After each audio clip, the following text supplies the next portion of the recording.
وزیر اعظم شہباز شریف نے جشن آزادی کے موقع پر قوم کو امید اور خوشیاں دینے کا ٹاسک دیتے ہوئے وزارتوں اور محکموں میں امید افزا اقدامات کی حکمت عملی کی ہدایت کر دی۔ وزیر خزانہ نے وزیر اعظم شہباز شریف کی ہدایت پر مہنگائی میں کمی اور معاشی استحکام کے لیے نئی حکمت عملی تیار کر لی، جس میں معاشی پلان کے تحت معاشی شرح نمو میں اضافہ، مہنگائی اور مالیاتی خسارہ کم کیا جائے گا۔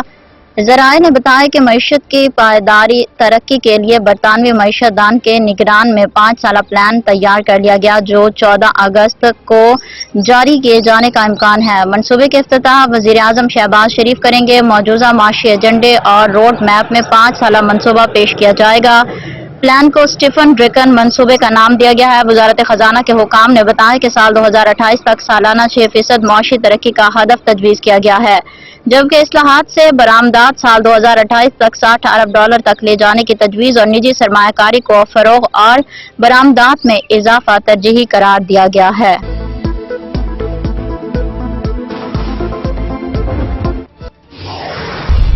پاکستان اسرائیل کی طرف سے مشرقی غزہ میں التابعین اسکول پر حملے کی شدید مذمت کی ہے۔ ترجمان دفتر خارجہ ممتاز زہرا بلوچ کا کہنا ہے کہ بے گھر افراد کو پناہ دینے والے اسکول پر نماز فجر کے دوران حملہ ایک ہولناک، غیر انسانی اور بزدلانہ فعل ہے۔ اسرائیلی حملے کے نتیجے میں 100 سے زائد شہری جاں بحق اور متعدد زخمی ہوئے۔ ترجمان دفتر خارجہ ممتاز زہرا بلوچ نے اپنے بیان میں کہا کہ شہری آبادیوں اور سہولیات کو اندھا دھند نشانہ بنانا بین الاقوامی انسانی قانون کی سنگین خلاف ورزی اور جنگی جرم ہے۔ اسرائیلی فوج کا غزہ کے التابعین اسکول پر حملہ امریکہ کا اظہار تشویش۔ ترجمان دفتر خارجہ نے مزید کہا کہ اسرائیل کو جنگی جرائم میں غزہ میں نسل کشی کے لیے جواب دہ ہونا چاہیے۔ انہوں نے مطالبہ کیا کہ عالمی برادری بالخصوص اقوام متحدہ اور اسرائیل کے حامی غزہ کی نسل کشی کے خاتمے اور غزہ کے عوام کے تحفظ کے لیے فوری اقدامات کریں۔ یاد رہے کہ 2 روز قبل سکول پر اسرائیلی حملے میں 120 فلسطینی شہید ہو گئے تھے۔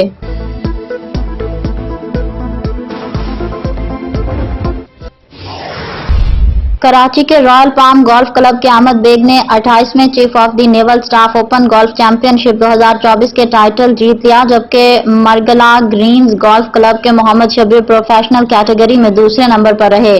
احمد بیگ نے chief of the naval staff open golf championship 2024 کا ٹائٹل جیت لیا۔ Chief of the naval staff admiral Naveed Ashraf کے فاتحین کو ان کی شاندار کامیابی پر مبارکباد۔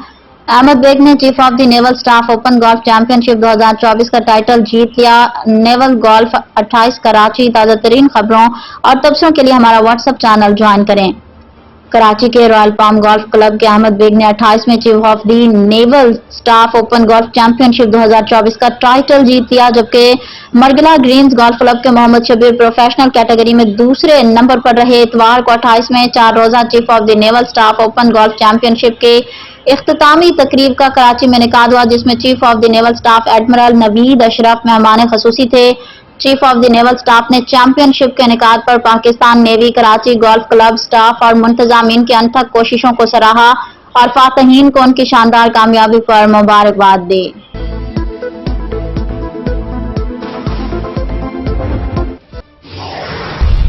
اسلام آباد کے ضلع انتظامیہ نے باجوں کی فروخت پر پابندی کا فیصلہ کر دیا ہے۔ رپورٹس کے مطابق ڈپٹی کمشنر ڈی سی اسلام آباد عرفان نواز نے تمام اسسٹنٹ کمشنرز اے سی کو سٹالز پر بکنے والے باجے قبضے میں لینے کا حکم جاری کر دیا۔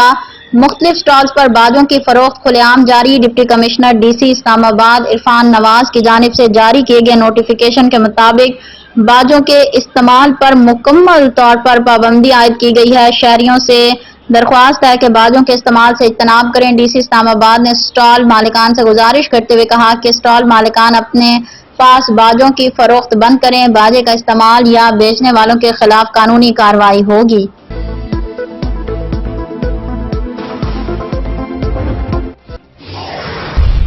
امیر جماعت اسلامی حافظ نعیم الرحمان نے کہا کہ آئی پی پیز والے عوام اور پاکستان دونوں کے دشمن ہیں، ان سے جان چھڑا کر ہی رہیں گے۔ معاہدے پر عمل نہ کیا گیا تو 42 دن بعد تمام راستے اسلام آباد کی طرف جائیں گے اور پھر ہم اپنے مطالبات منوا کر ہی واپس آئیں گے۔